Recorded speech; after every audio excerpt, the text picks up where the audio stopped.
I'm Erin. And I'm Evan. Whether you're joining us for the first time or you've been part of our journey for a while, we're so glad you're here. Because today's topic is something that affects all of us, no matter where we're from or what language we speak. You know, Evan, I've lost count of how many times I've walked away from a conversation thinking, why did I say that? Or, I should have said something. It's like my brain just shut down when I needed it most. Oh, I get that. It's like you want to say something meaningful or even just normal, but instead you end up overthinking, second-guessing yourself, and feeling like you missed your chance. Totally. And here's the truth. So many of us go through this, especially when we're trying to speak English confidently. But what if having great conversations wasn't about being perfect, but about being prepared and present? That's what we're unpacking today. Real, practical ways to make conversations easier, smoother, and more enjoyable. Whether you're speaking English with friends, strangers, or acquaintances, we've got strategies that work. And don't forget, we've created a free PDF guide for today's episode packed with key takeaways, comprehension questions, and grammar practice to help you apply everything we're sharing today. Plus, stay tuned for Charlotte's vocabulary section, where she'll explain some of the intermediate-level words we've used today, so you can sound more natural and confident when you speak. So, Erin, let's get into it. Let's not keep our listeners waiting. We've got a lot of good stuff to unpack today. Yes, we do, and I want to start with something really personal. For a long time, I used to feel nervous in conversations, especially with people I thought were more successful or confident than me. I'd worry, do I even belong here? Oh yes, I've had that feeling. It's like we start to compare ourselves, and suddenly we feel intimidated before we even say a word. Totally get that. But one thing really helped me was dropping that whole who's better mindset. Now I tell myself, no one's above me and I'm not above anyone else. We're all just people. That simple shift makes starting a conversation feel way less scary. Yeah, that shift in mindset is powerful. It lets you just be yourself, without trying to impress or hide. You meet people as equals. Yes. And to our listeners, especially those learning English, remember this. Native speakers are not above you. Don't see conversations as a test. You're not performing, you're connecting. Even native speakers stumble sometimes. You belong in the conversation just as much as anyone else. I love that. And once I stopped overthinking my worth, the next hurdle was knowing what to say. Ever get asked, "How's your week?" and your mind just goes blank? All the time.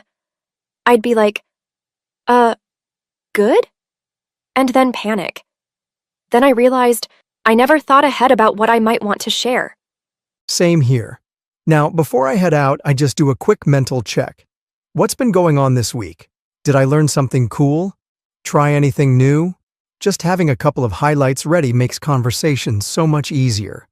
Totally agree. I also write things down in a journal, just everyday stuff. It helps me recall interesting things when someone asks, "So what's new with you?" Yes, that's a game changer. And if you're someone learning to speak in English, this trick is golden. Think about a show you watched, a fun activity, or even how your day's been, and practice talking about it in English. That way, you're not caught off guard. And even if you didn't prep, no problem. Sometimes the best way to start is just noticing what's around you. Oh yeah, I once kicked off a conversation just by saying, "Wow, the line's long today." That tiny comment led to a great chat. Yes, observing something you both share in the moment makes it feel natural, not forced. You're not searching for the perfect topic, you're just reacting to what's in front of you. Exactly. And the beauty is, it works anywhere. At a cafe, in a class, at the gym. Noticing your surroundings and turning it into a simple comment can instantly open the door. And for anyone practicing English, this is such a useful tool. You don't need fancy words, just observe and ask. Like, Have you been here before? Or, I love your jacket. Where did you get it? Yeah, it's all about finding common ground. The goal isn't to impress, it's to connect. And sometimes that one simple line is all it takes to break the ice and let the conversation flow. And here's something we often forget. Talking is a skill. The more you use it, the better it feels. Absolutely. I used to avoid random chats because I felt awkward. But once I started trying even quick hellos, it got easier. Totally. Think of it like exercise. The more you do it, the more comfortable and confident you become. Little steps make a big difference. And if you're improving your English, aim for little moments. Ask someone the time, order food, say thank you. Each small action builds fluency over time.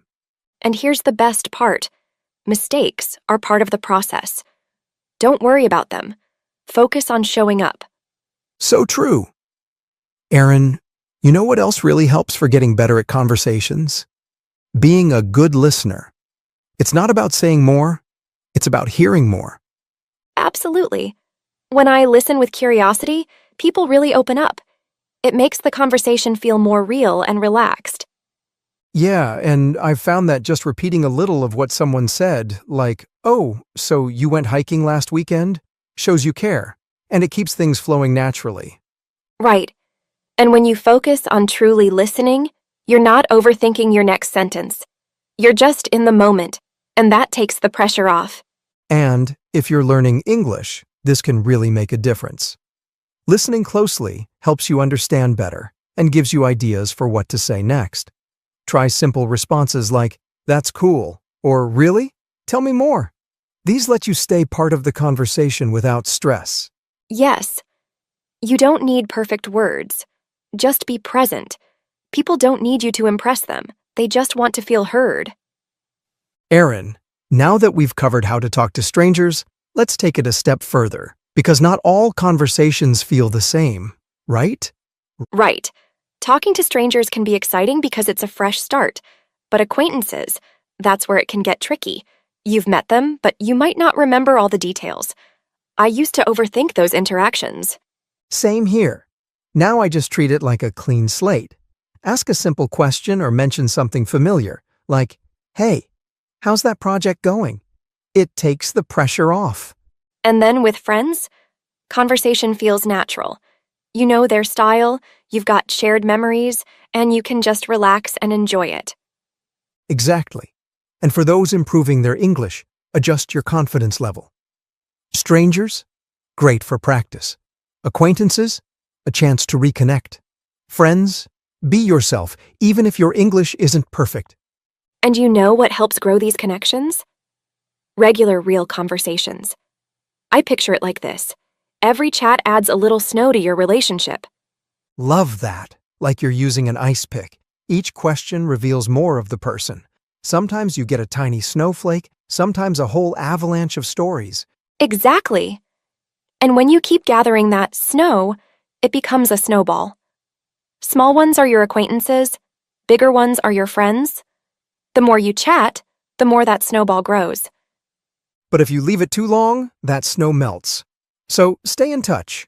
A quick message or simple check-in helps keep relationships alive. And for our listeners learning English, every conversation is progress. Don't wait for perfect English. Keep the snowball rolling with little talks. Now, Aaron, what about when a conversation just isn't working? Oh yeah, that happens. And that's where a graceful exit comes in. My go-to? I'm gonna grab a drink, but it's been lovely chatting. Simple and friendly. Mm-hmm. Mine's, "I need to step away for a bit. Great talking with you." Leaves things on a good note. And for English speakers in progress, learn a few exit lines.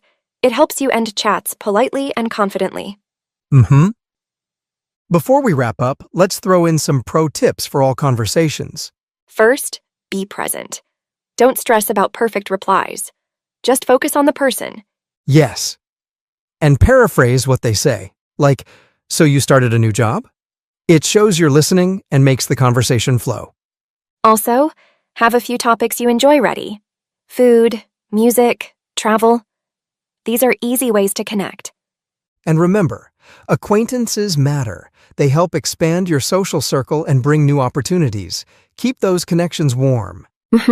And that brings us to one of our favorite parts of the episode. Charlotte's vocabulary section. She's here to help you level up your English with some of the intermediate words and phrases we use today. So grab your notes. This is where it all comes together. Take it away, Charlotte. Thanks, Aaron. Hey, friends. It's time to boost your English.